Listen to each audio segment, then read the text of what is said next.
Pak Irwan bisa diceritakan Pak, musim mudik kali ini walaupun himbauannya adalah jangan mudik begitu ya. Bagaimana keadaannya sebetulnya di Sumatera Barat? Banyakkah yang mudik? Seperti apa Pak?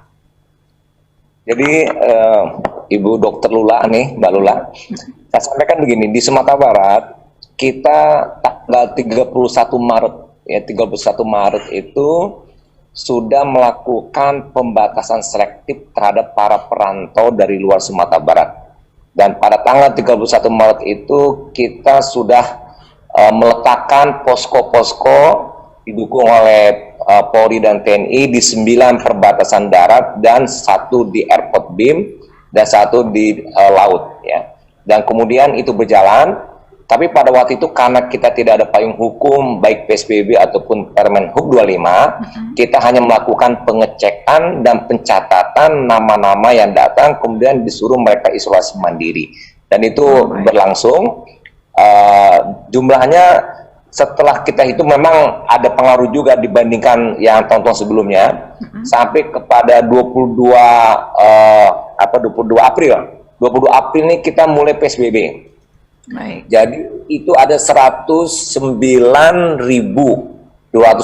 perantau yang datang dari sebelum dari tanggal 31 Maret yang kita melakukan pengecekan sampai tanggal 22 April. Nah, itu jumlahnya memang belum ada pembatasan, tapi hanya pengecekan, tapi juga sudah ada sosialisasi, kita mengirim surat ke seluruh komunitas Minang di rantau, baik secara komunikasi langsung, lisan, dan juga beberapa kegiatan video conference dan imbau-imbauan untuk tidak pulang kampung.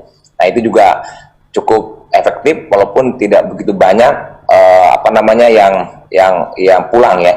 Namun setelah PSBB itu ada pengaruh sampai 30%. Jadi 30% tidak pulang kampung, karena PSBB kan juga tidak ada pelarangan, cuman pembatasan. Iya. Yaitu mereka yang satu mobil Innova 6 jadi 3, yang sedan jadi 2. Nah, itu udah pembatasan. Itu total tinggal 13.751. Nah, kemudian setelah tanggal 24 April Permen Hub 25 yang melarang untuk mudik ya, itu sudah hampir sangat sedikit sekali, mungkin totalnya tidak sampai 3.000 4.000 itu yang nyelonong. Jadi yang maksa ya Pak. Maksa dini hari ketika posko kita sedang gantian untuk sahur, dia lari kencang, satu rombongan 10, ada 10 mobil, ada 20, jadi kita nggak bisa nyetop. Bahkan terakhir tanggal 24 Mei menjelang Lebaran itu sampai 300 kendaraan, itu luar biasa. Polda TNI juga. Nah, itu jadi kondisinya memang kita upayakan untuk menghambat, membatasi dan melarang pulang dengan pertimbangan supaya tidak masuk import cash positif di Sumatera Barat. Nah, begitu Mbak Lula. Iya, Pak, kan yang semua yang kembali gitu ya Pak ya, yang mudik nih Pak ceritanya, pokoknya apapun ceritanya, dari awal Maret sampai sekarang, harusnya kan mereka isolasi mandiri 14 hari ya Pak. Itu diawasi nggak Pak? Jadi karena tanggal 31 Maret, ini mohon maaf juga nih, saya bisa mengatakan demikian karena di perbatasan Sumatera Utara tidak ada posko, di Riau tidak ada posko, di Jambi Bengkulu tidak ada posko, sehingga kita yang membuat pengetatan dan pencatatan namanya dikirim ke Wali Nagari, tentu melalui Bupati Wali Kota, gugus tugas, nanti mereka melakukan isolasi mandiri.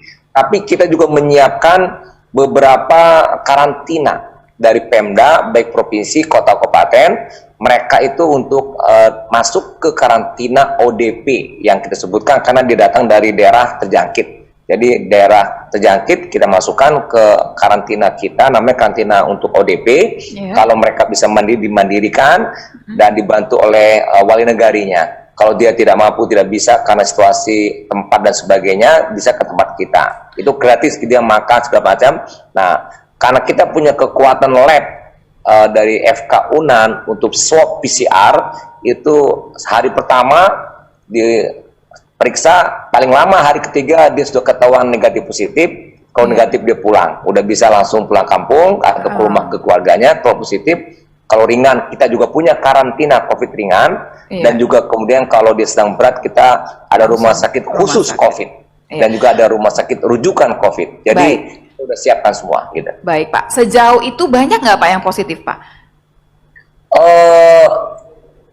Justru sebagian besar tidak positif. Jadi mereka pun rasanya udah tahu diri, karena kan waktu di perbatasan sudah pakai termogan. Mungkin kita khawatir OTG, nah tidak. Nah, cuma diinformasikan dari 478 positif di Sumatera Barat kemarin, tambah lagi sekarang 32, itu imported case di luar dari Sumba itu 39. Dan itu datangnya dari para perantau yang datang. Jadi 39 saja. Tapi itu juga dari udara juga ada, datangnya dari darat. Nah, 39 jumlahnya. Dari total 478 plus 32 jadi 510 sampai hari ini.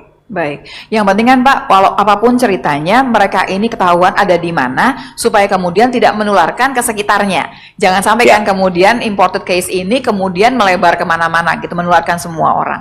Jadi semuanya bisa kemudian dijaga ya Pak ya? Iya, betul. Oke. Iya. Tadi kan cerita bahwa himbauannya adalah orang-orang yang sudah mudik sebaiknya nggak balik lagi, begitu. Supaya kemudian nggak tukar-tukaran nih sebetulnya si virusnya, ya. Dan daerah yang sudah berkurang kasusnya nggak jadi naik lagi kemudian. Nah, Pak, orang yang sekian banyak balik ke Sumatera Barat, berarti pekerjaannya barangkali hilang ya, Pak ya. Apakah ada program pemerintah daerah khusus, Pak, barangkali untuk menangani ini? Jadi memang yang pulang itu kita bisa bedakan siapa dia. Kalau yang pulangnya itu di awal-awal tanggal 31 Maret ya kan, sampai mendekati 22 April untuk PSBB, itu banyak mereka-mereka yang pedagang, mohon maaf ya, kaki lima, pedagang-pedagang informal, pedagang-pedagang yang memang langsung terdampak. Ketika dia tidak dapat jualan, nggak ada uang, nggak ada makan. Berarti mungkin tidak pedagang yang menengah ke atas lah ya. Mungkin kalau kategorinya UMKM. Jadi itu yang paling banyak yang datang. Nah, kemudian ini yang di awal ya Pak, yang bukan mudik jadi jatuhnya ya Pak. Ya, ini yang benar-benar pulang kampung dan nggak niat balik barangkali ya. Jadi definisinya untuk Bapak Presiden ini pulang kampung dia. Ya, bukan dia kos-kosan di Jakarta atau tinggal sama keluarga teman dan sebagainya. Nah ini kalau yang tipe ini itu sebetulnya banyak peluang di kampung halaman.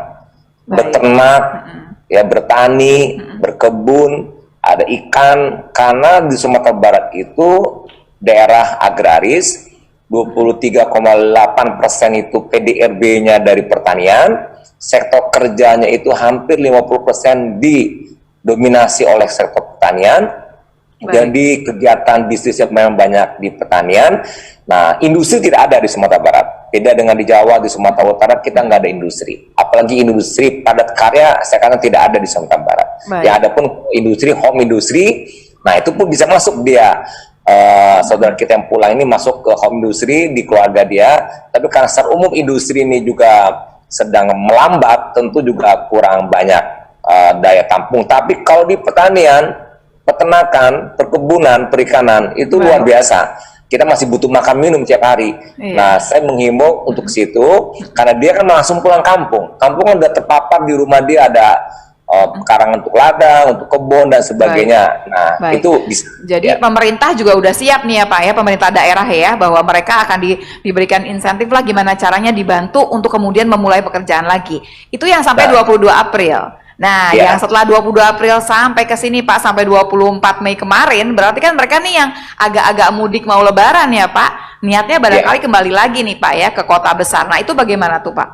Nah, itu jumlahnya tidak banyak. Karena 22 April kita mulai PSBB disambut dengan Permen Hub 24 April, itu langsung yang tadi di perbatasan itu dengan PSBB hanya membatasi, mengurangi orang datang dengan 50%, tapi dengan Permen Hub 25 tidak boleh sama sekali, dipulangkan, suruh balik arah semua. Nah, itu polisi bekerja, TNI bekerja, insya Allah cukup efektif, kecuali beberapa yang nyelonong dini hari dengan kecepatan besar, tinggi, ya maksudnya itu dia langsung nerobos. Itu dan ada travel, ada yang pakai gadungan baju TNI, ada yang masuk Baik. ke mobil truk, ada yang masuk mobil ambulan. Oke. Nah, ini akal-akalan banyak, tapi itu tidak banyak. Baik, Sehingga Pak. sebetulnya untuk ini pun kita tidak terlalu Khawatir kalau tadi lah, bicara stimulus ya Dr. Lula,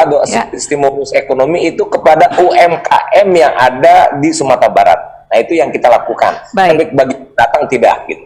Nah, Pak Irwan, itu kan tadi kita cerita yang masuk ya Pak ya. Nanti untuk Ya. yang keluar, maksudnya Bapak akan tahan juga nggak Pak? Kan kita kan himbauannya sekarang kalau udah pulang kampung, udah mudik nih nggak usah balik lagi. Berarti setelah ini dijaga juga nggak Pak yang keluar dari Sumatera Barat? Supaya sama-sama selesai nih permasalahannya ya Pak ya, PR-nya. Jadi kalau kita konsisten, disiplin dengan Permen Hub 25, yaitu tidak boleh keluar, Siap. tidak boleh masuk. Jadi Baik. yang sudah masuk nggak boleh keluar. Iya. Nah, urusan kita di sini biasa sehatu-hatu. Tapi kalau masuk lagi, keluar lagi ya kacau. Iya. Nah, kemudian tapi perlu diingat, Bu Lula nih sampaikan juga ke Pak Doni mungkin ya, itu Permen Hub 25 itu usianya sampai 31 Mei. Iya, baik. Nah, 31 Mei ini memang bisa diperpanjang. Iya. Kalau kami dari daerah memohon pengalaman-pengalaman yang lalu yang mudik itu sampai 1 bulan di Sumatera Barat itu diukur dari padatnya loadingnya flight di airport kita itu sampai sebulan orang pulang kampung tuh masih rame dan balik arahnya pun balik arus baliknya pun rame. Jadi bagi kepentingan kita kalau bisa diperpanjang supaya membantu juga yang di Jakarta, Iya. biarkan mereka pun di sini bisa hidupnya untuk survive dengan kondisi yang ada saat ini. Gitu. Baik, baik. Terima kasih Pak. Ada himbauan untuk semua masyarakat Sumatera Barat yang nggak di Sumatera Barat malah Pak. Silakan Pak. Ya, jadi imbauan kami yang dari rantau juga tidak perlu pulang lagi, Ya. yang dari ranah ini juga tidak perlu ke rantau lagi untuk sementara, karena sama-sama kita menghambat penularan transmisi positif COVID kepada mereka-mereka. Jadi kalau kita diam di sini, saudara kita diam di sana, insya Allah tidak ada pertemuan, tidak ada paparan, dan tidak ada lagi penyebaran COVID. Mudah-mudahan Amin. kita bersabar, semoga COVID ini bisa kita landaikan dan kita bisa masuki kehidupan normal nanti ke depan yang baru, new normal. Ya. Baik, terima kasih. Pak Abi, terima kasih banyak atas perhatiannya. Jangan lupa selalu pakai masker, cuci tangan pakai sabun, jaga jarak aman jika harus berhubungan dengan beberapa orang atau berbicara atau barangkali berkata-kata bermusyawarah. Dan yang terakhir adalah jaga daya tahan tubuh kita. Terima kasih banyak buat Pak Irwan, terima kasih banyak buat Pak. Terima kasih banyak. Sampai tentunya jangan lupa kita akan pakai masker kembali dan antiseptik yang aman. Sampai jumpa lagi pemirsa.